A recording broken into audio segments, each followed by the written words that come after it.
하겠습니다. 우리가 믿는 하나님은 살아계신 하나님인 줄로 믿습니다.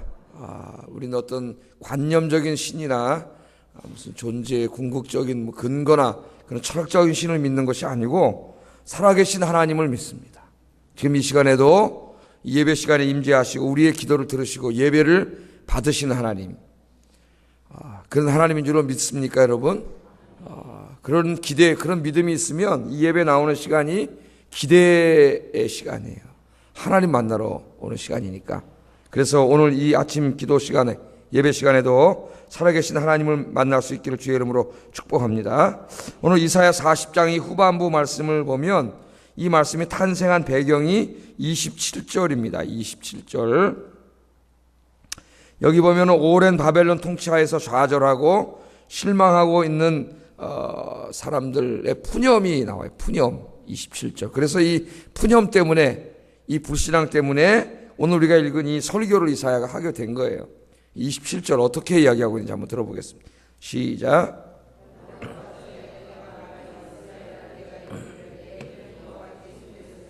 내 송사는 내 하나님에게서 벗어난다 하느냐. 뭐라 그랬어요, 이 사람들이? 네가 어째 말하기를 내 길은 여호와께 숨겨졌고 내 송사는 내 하나님에게서 벗어났다. 그렇게 이스라엘 백성들이 말한다는 거예요. 여기 보면 절망에 빠진 사람들의 좌절과 푸념과 원망 섞인 말이 나타나 있습니다. 이들은 오랜 동안의 고통 속에서, 또 변하지 않는 환경 속에서, 또 변하지 않을 것 같은 환경 속에서 영적인 패배감에 사로잡혀 있습니다. 그럴 때가 있죠. 힘들 때 내가 아무리 기도해도 변하지 않고, 또 생각해봐도 변할 것 같지도 않고, 그런 마음이 들 때에 우리가 좌절하게 됩니다. 지금 오늘 여기 27절에 그런 사람들의 마음이 잘 나타나 있습니다. 그들은 전능하신 하나님, 크고 강하고 위대하신 하나님에 대한 믿음을 잃어버렸습니다. 그들의 마음 속에, 생각 속에 하나님은 자신들을 도울 수 없는 작고 무능한 하나님으로 축소되어 있습니다. 하나님은 실제로 그렇지 않은데 그들의 마음 속에 그렇게 되어 있다는 거예요. 마음 속에. 여러분, 오랜 동안 우리가 하나님의 은혜를 체험하지 못하고 하나님의 기도 응답과 또 능력을 체험하지 못한 사람들의 마음속에는 하나님에 대한 왜곡된 상이 자리 잡게 됩니다. 그 왜곡된 상. 그래서 하나님이 한없이 그 사람의 마음속에서 작아지고 무기력한 존재가 됩니다. 여러분 마음속에 하나님은 어떤 분이세요? 오늘 이사야 40장에 나오는 이스라엘 사람들의 마음속에 하나님이 그렇게 왜곡되고 작아졌습니다. 오랫동안 하나님을 만나지 못했어요. 하나님의 응답도 받지 못했습니다. 하나님의 어떤 능력도 체험하지 못했습니다. 그러다 보니까 그들의 마음속에, 머릿속에는 하나님이 있는데 그들의 마음속에는 하나님이 아주 희미해졌어요. 그래서 기도는 하지만 기도한다고 하나님이 응답해 주실까? 아니 정말 하나님이 살아계셔서 이런 문제를 해결해 주실 수 있는 분이신가? 하는 그런 마음이 들면서 실제로 하나님은 천지를 창조하신 전능하신 하나님인데 그들의 마음속에 아주 하나님께서 한없이 작아지셔 아무것도 할 수 없는 무기력한 존재로 축소될 수가 있습니다. 그러니까 오랫동안 은혜를 받지 못하면 신앙이 이렇게 다 무너져 내리는 거예요. 하나님이 한없이 작아지고 거의 마음속에서 없는 것과 마찬가지예요. 하나님 그냥 머릿속에 조금 하나님이 남아있지만 정말 그 가슴 속에는 하나님이 없는 것과 같은 그런 하나님으로 전락하고 맙니다.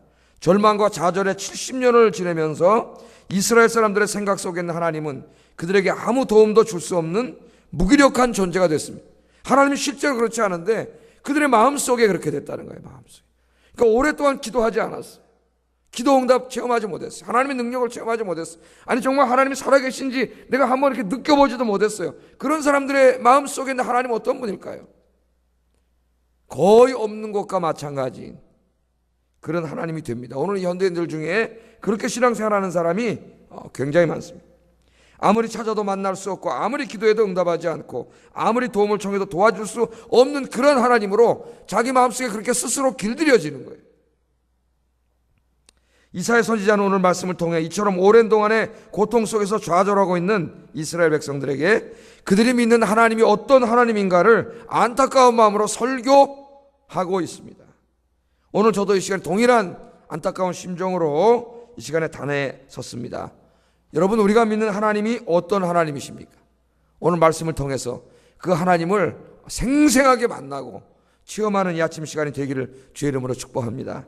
여러분이 아침에 이 시간에 나오기 피곤하지만 이 시간에 나와서 정말 그런 하나님을 여러분이 만나면 여러분, 제가 나오지 말래도 나오게 돼 있어요. 내가 새벽에 나가서 정말 말씀을 듣고 기도하는 중에 살아계신 하나님을 내가 늘 만나고 기도하는 중에 그 하나님이 내게 임재하시고 나를 만져주시고 위로하시고 평강을 주시고 그런 하나님을 여러분이 새벽에 만난다면은 제가 나오세요 하지 말아도 나와요. 그런 분들은 360일 나오잖아요. 새벽에 내가 뭐라 그러지 않아도 나와요. 나와서 매일 하나님 앞에 기도하는데, 여러분, 이 살아계신 하나님을 좀 여러분 이렇게 매일매일 체험해야 돼요. 우리가 매일매일.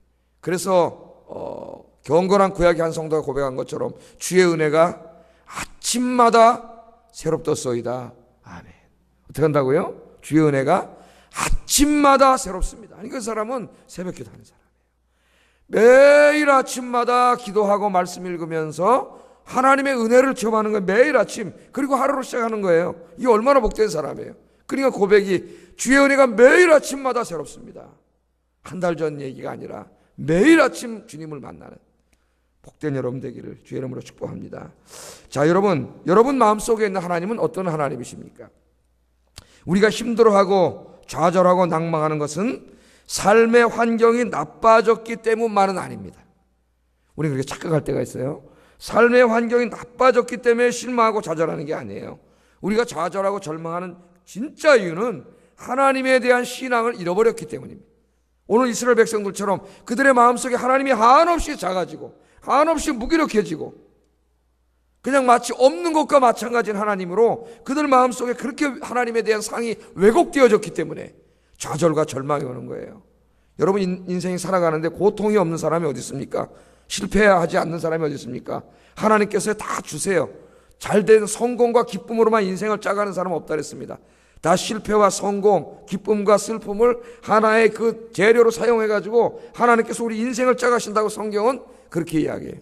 어떤 한 사람의 인생이 계속 잘만 되면은 그 사람 절대 신앙생활 잘하지 않습니다. 그 사람 떠나가게 돼 있어요. 그래서 하나님 때로는 실패하게 하시고 때로는 힘들게 하시고 때로는 울게 하시고 그렇게 하나님 앞에 기도하게 하시고 그렇게 우리를 하나님께서 이끌어 가셔요. 고난은 항상 있지만 우리가 좌절하고 절망하는 것은 환경 때문이 아니라 신앙 때문입니다. 하나님에 대한 신앙을 잃어버렸기 때문에 절망하고 좌절하는 거예요. 하나님이 누구임이 어떤 분인가를 잊어버리면 조금만 상황이 나빠져도 우리의 신앙이 흔들려 버립니다. 여러분, 우리가 믿는 하나님이 누굽니까? 오늘 말씀을 통해서 몇 가지를 이야기하는데 아침이니까 중요한 것 한 두 가지 정도만 말씀을 증거하려고 합니다. 첫째, 우리가 믿는 하나님은, 잘 들으세요, 온 우주를 창조하신 창조주 하나님이시고 그렇기 때문에 전능하시고 위대하시고 크신 하나님, 이 우주보다도 더 크신 하나님이에요. 이 창조주 하나님, 하나님에 대한 고백이 구약성경에 많이 나오는데 특별히 하나님을 창조주 하나님으로 고백하는 내용이 이사야서에 많이 나와요. 특별히 이사야서뿐만 아니라 그 이스라엘 백성들이 바벨론에게 70년 동안 식민 통치 당할 때, 전혀 소망이 보이지 않을 때, 인간적인 힘으로 어떻게 할 수 없는 그런 상황이잖아요. 지금 그 상황 속에서 그들이 하나님을 찾고 기도할 때 제일 많이 그들이 찾고 신앙 고백한 하나님이 창조의 하나님입니다. 왜 그럴까요? 왜 그럴까요, 여러분? 창조의 하나님은 어떤 하나님이에요? 말씀으로 이걸 다 우주를 창조하신 하나님이 전능하신 하나님이에요. 전능하신 하나님. 그래서 그들이 가장 절망적인 상황에 있을 때 그들이 고백한 하나님은 창조의 하나님이에요. 이건 전능하신 하나님이에요. 이사야 40장부터 계속 나와요. 하나님, 창조의 하나님으로 그들이 고백하고 있습니다. 이 우주 만물을 말씀으로 창조하신 이 위대하신 하나님, 전능하신 하나님께서 우리 절망적인 상황에서 우리를 구원해 주실 줄로 믿습니다. 그들이 그렇게 기도한 거예요. 오늘 12절 말씀을 한번 보겠습니다. 12절 시작.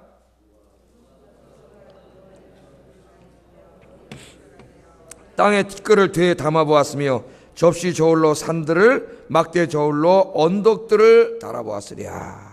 그렇게 이야기합니다. 자, 선지자는 먼저 묻습니다. 절망한 사람들에게, 하나님이 그들의 마음속에 한없이 작아지고 없는 것과 마찬가지로 축소된, 왜곡된 그런 사람들에게 하나님 묻습니다. 누가 손바닥으로 바닷물을 헤아릴 수 있는가? 이렇게 물어보죠. 누가 손바닥으로, 이 손으로 바닷물을, 여러분, 바닷물을 헤아릴 수 있는가? 그렇게 물어봅니다. 여러분, 바다 앞에 한번 서본 적이 있을 거예요. 쉴 새 없이 밀려오는 파도와 그 엄청난 양의 출렁이는 물결, 끝을 알 수 없는 깊음, 그 넓고 광활함. 바다 앞에 서면은요, 우리가 얼마나 이 자연 앞에 보잘것없는 존재인가를 우리가 깨닫게 됩니다. 비행기를 타고 미국 갈 때 이렇게 보면 강화랑 태평양 바다가 나타납니다. 이렇게 가다가 일본을 지나가지고 이제 쫙 태평양을 지나가는데 몇 시간을 날아가도 밑에를 보면 파란색밖에 없어요. 몇 시간을 날아가도 어마어마한 태평양 바다가 우리 앞에 나타납니다. 그 바다를 지나갈 때마다 제가 생각해 봤습니다. 바다가 얼마나 넓을까? 저 물의 양은 얼마나 될까? 바닷속에는 얼마나 많은 생명체들이 있을까? 생각할 때 바다 앞에서 우리는 한없이 작아지고 겸손해지게 됩니다. 여러분, 여기서 하나님을 생각해 보세요. 하나님이 누구라 그랬어요? 이 바다를 창조하신 분이에요. 바다를. 하나님은 그 큰 바다를 뭘로 지금 측량하세요? 손바닥 안에 있어요. 손바닥 안에. 그러니까 하나님이 얼마나 크신 하나님. 바다가 하나님의 손바닥 안에 있으니까. 우리는 조그만 강릉에 가가지고 동해바다 앞에만 서도, 여러분, 제가 한번 그런 경험이 있어요. 많이 복잡하고 힘들 때 거기 가서 이렇게 기도하고 그러다가 바다를 보는데 하나님이 말을 걸어오십니다. 마음속에서 끊임없이 파도가 왔다 갔다 하고 그 바다가 얼마나 큽니까? 동해바다 앞에 거기에 서가지고 있는데, 야, 그때 많이 힘들었는데 하나님 뭐라 그러시냐면, 야, 이 바다를 누가 만들었냐? 하나님이 만드셨습니다. 누가 바닷물에 들어오게 하고 누가 바닷물에 나가게 하느냐? 하나님이 하셨습니다. 전능하신 하나님께서 바다를 만드셨습니다. 그런데 얼마나 위로가 되는지요. 바닷속에서 하나님을 만났습니다. 한없이 절망하고 좌절하다가 그 바다를 창조하신 위대하신 하나님이 계신데 내가 지금 뭐 하는 거지? 그런 생각이 들어요. 태평양 바다를 지나갈 땐 더 그런 생각이 들어요. 여러분, 너무 힘들면 1호선 타고 제가 바다로 나가라 그랬어요. 1호선 타고 저기 한번 인천이라도 가가지고 바다 앞에 한번 서보세요. 예? 이 광활한 바다를 누가 창조하셨는지 그 하나님이 지금 여러분 지켜보고 계신, 여러분 기도를 들으시고 계시는 줄로 믿습니다. 그 바다는 하나님의 손바닥 안에 있다 그랬어요. 손바닥. 그런데 그것뿐이 아닙니다. 그것뿐이 아니에요. 그 다음에 또 뭐라 그래요? 하나님께서 누가 뼘으로 하늘을 측량할 수 있느냐? 이제는 한술 더 뜹니다. 뼘으로 뭘 측량해요? 우주를 측량하세요. 우주를. 뼘으로 우주를 측량하세요. 여러분, 하늘을 한번 쳐다보세요.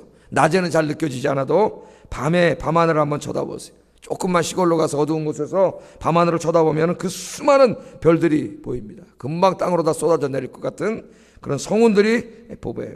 우리는 밤하늘을 바라볼 때마다 우리 머리 위에 있는 우주가 얼마나 크고 광대한가를 생각하게 됩니다. 그래서 과학자들이 우주의 크기를 측정해 보려고 지금도 재고 있잖아요. 그런데 그 지름조차도 모르고요. 여러분, 빛이 얼마나 빠릅니까? 빛이 1초에 지구를 7바퀴 반 돈대요. 1초에. 우사인 볼트가 아무리 빨라도 100m를 몇 초에 뜁니까? 9초 뭐 얼마밖에 못 뛰어요. 근데 빛은 지구를 7바퀴 반 돌아요. 그렇게 빨라요. 지구를 7바퀴 반을 1초에. 그 빠른 빛으로 가도 수백억 년을 가야 되는 별이 있다는 거 아닙니까? 그걸 광년이라는데, 광년, 빛이 가는 거니까. 수백억 광년. 빛이 1초에 지구를 7바퀴 반 도는데 그 빛의 속도로 가도 수백억 년을 가야 되는 거리에 떨어져 있는 별이 있잖아요. 과학자들이 측정한 바에 의하면. 그러면 여러분, 그 지구가 얼마나 크고 광활하고 넓은가를 여러분 알 수 있겠죠. 그 지름이 얼마인지도 모르고 끝이 어딘지도 모르고, 우리 몰라요. 아직 저 화성에도 못 가봤잖아요. 제일 가깝다는 화성, 이런 데도 못 가보고 무슨 무인 탐사선 하나 보내놓고 그 화성 큰데 저기 하나 떨어져 있는데 거기서 뭘 채취해가지고 사진 찍어서 물이 있니 없니, 그리고 그래가지고 또 뭐가 하나님이 있니 없니, 그러고 이렇게 까불고 있잖아요. 그런데 그 광활한 우주를 하나님은 뭘로 측량하세요? 한 뼘으로 측량하신다. 시인이에요, 시. 뼘으로 측량을 하세요. 그 하나님은 그 크고 넓은 우주보다 훨씬 크신 그 우주를 창조하신 위대하신 하나님이에요. 하나님이 우주 안에 갇혀 있으면, 시간과 공간에 갇혀 있으면 우리의 문제를 해결할 수 없습니다. 하나님은 창조주 하나님이에요. 시간과 공간 바깥에 있는 위대하신 하나님. 하나님은 바깥에 계세요. 그래서 전능하신 하나님이에요. 우리의 문제를 능히 해결하실 수 있는 하나님이에요. 여러분이 지금 기도하고 예배하고 있는 그 하나님이 바로 여러분 여기에 임재하셔서 여러분 기도를 들으시고 여러분 예배를 받아주시는 줄로 믿습니다. 여러분 너무 힘들면은 산에라도 가고 바다라도 가가지고 누가 이 광활한 우주와 바다를 만드셨는지 깊이 묵상해 보세요. 묵상해 보세요. 지금 바다에 갈 때마다 은혜를 받아요. 그래가지고 그 바다 앞에 나는 뭔지도 안 되는데 그 바다는 하나님 앞에 뭔지도 안 되잖아요. 그 하나님이 살아계시고 여러분이 고민하고 좌절하고 절망하고 그 순간에도 여러분과 함께 계시는 줄로 믿습니다. 오늘 아침에 기도하다가 이 믿음이 회복되기를 주의 이름으로 축복합니다. 두 번째, 하나님은 지혜가 무궁하십니다. 약간 전능하신 하나님이십니다. 지혜가 무궁하신 하나님. 13절 14절 읽어보겠습니다. 시작.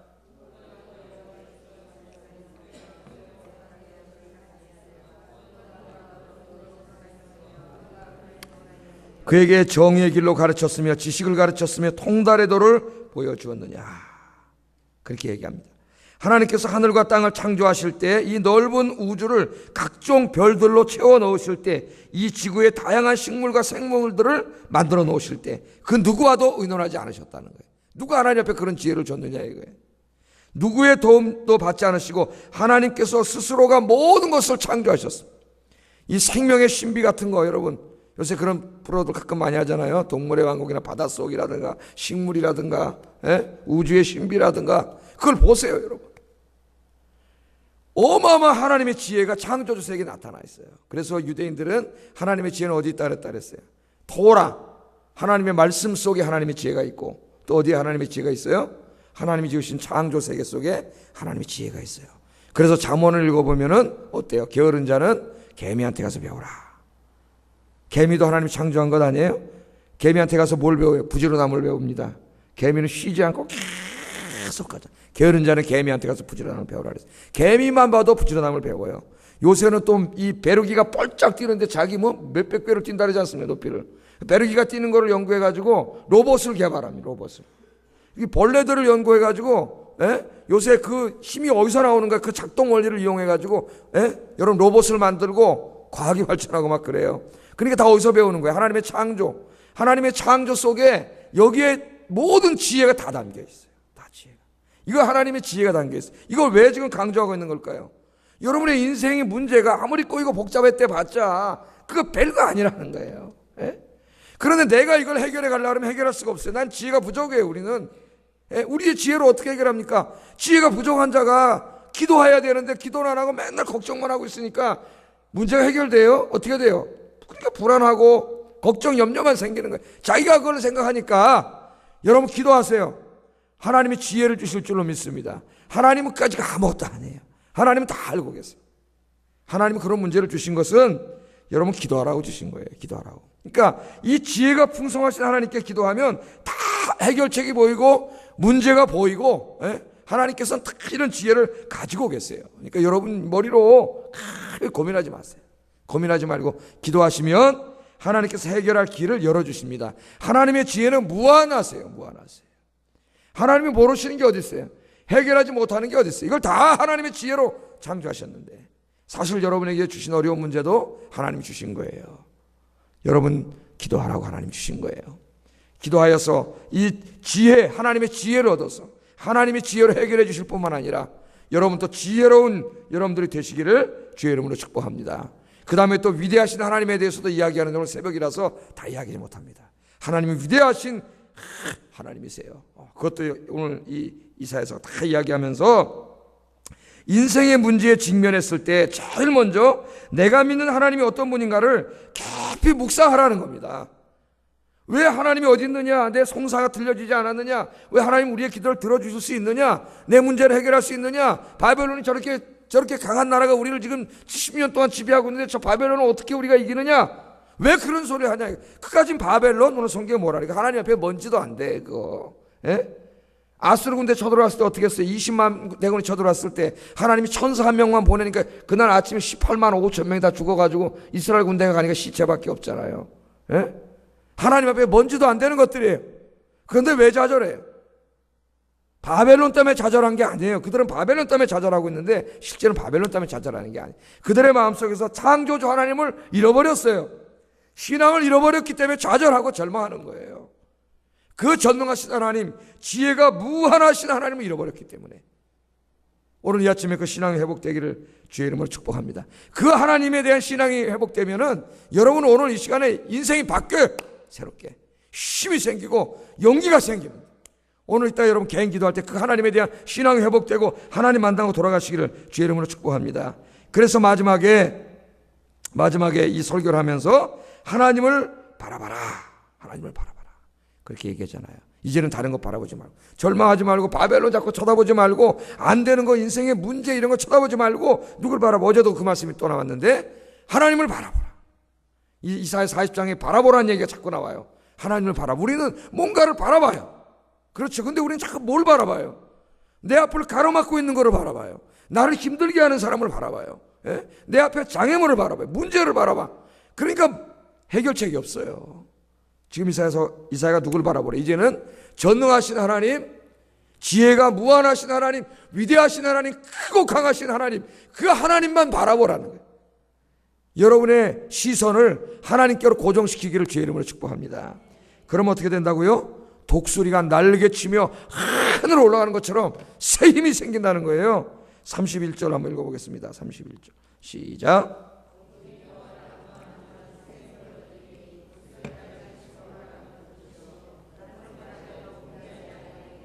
걸어가도 피곤하지 아니하리로다. 아멘. 오직 여호와를 앙망하는 자는 누구요? 여호와를 앙망하는 자. 앙망하는 게 뭐예요? 여호와를 바라보는 자예요. 여호와를 바라보는 자. 힘들고 어려운 가운데 있습니다. 70년 동안에 여러분, 우리나라 어제도 제가 설교해서 36년 동안도 좌절해가지고 춘원 이강수 같은 사람이 친일 행위를 했는데 70년이면 여러분 얼마나 길게 했어요? 70년이에요. 그런데 그 70년 동안 그 좌절해가지고 하나님 다 잃어버렸는데 이제 창조주 하나님, 지혜가 무궁하신 하나님을 소개하면서 그 바벨론 쳐다보지 말고 여호와를 바라보라는 거예요. 여호와를 앙망하는 자는, 비록 그런 환경에 있다 할지라도 여호와를 앙망하는 자, 여호와를 바라보는 자는 새 힘을 얻으리니.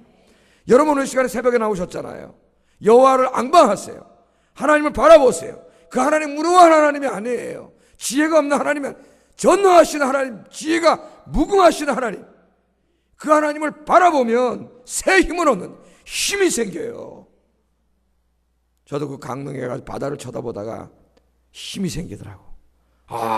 이 바다를 창조하신 그 하나님 말을 걸어오시는데 하나님이 죽었냐, 네가 왜 걱정하냐, 염려하냐. 할렐루야. 하나님이 살아계세요. 하나님이 여러분 인생 앞에 있는 문제 아무것도 안 해. 여호와를 바라보는 자는 하나님이 새 힘을 주세요. 그 믿음이 회복되면 새 힘이 생겨요.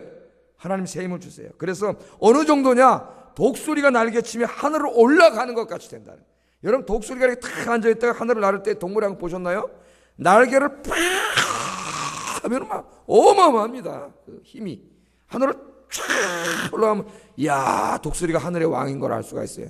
탁 하늘을 나르잖아요. 독수리가 비행하는 걸 보세요. 얼마나 멋있는지. 그렇게 된다는 거예요. 여러분이 하나님을 앙망하고 하나님을 바라보면 새 힘을 얻어서 마치 독수리가 팍 하면서 하늘을 날아가는 것처럼 영적으로 강한 자가 된다는 거예요. 강한 자가. 그래서 세상도 이기고 문제도 이기고 문제도 응답받고 하나님 앞에 크게 쓰임받는 자가 되기 때문에 달려가도 뛰어가도 곤비치 않고 피곤하지 않고 지치지 않고. 할렐루야. 오늘 아침에 그런 축복을 받아 누리는 여러분 되기를 주의 이름으로 축복합니다. 기도하겠습니다. 다 같이 눈 감으세요. 오늘 이사야는 우리에게 외칩니다. 좌절하지 말라. 여기 너희가 기댈 분이 있다. 네가 신뢰할 분이 있다. 너희가 의지할 분이 있다. 너희의 실패, 너희의 좌절, 너희의 눈물, 너희의 절망의 문제를 해결해 줄 분이 있다. 그분을 바라보라. 앙망하라. 붙잡으라. 오늘 시간에 그분을 붙잡고 함께 기도하겠습니다. 이 하나님에 대한 나의 믿음을 회복시켜 주시옵소서. 창조주 하나님, 전능하신 하나님, 지혜로운 하나님을 내가 오늘 이 시간에 만나게 하여 주시옵소서. 이제는 남은 인생 하나님만 바라보고 하나님만 앙망하며 살게 해 주시옵소서. 내 영혼이 독수리가 날개치며 하늘을 오르는 것처럼 오늘 시간에 회복되게 하여 주시옵소서. 기도하겠습니다.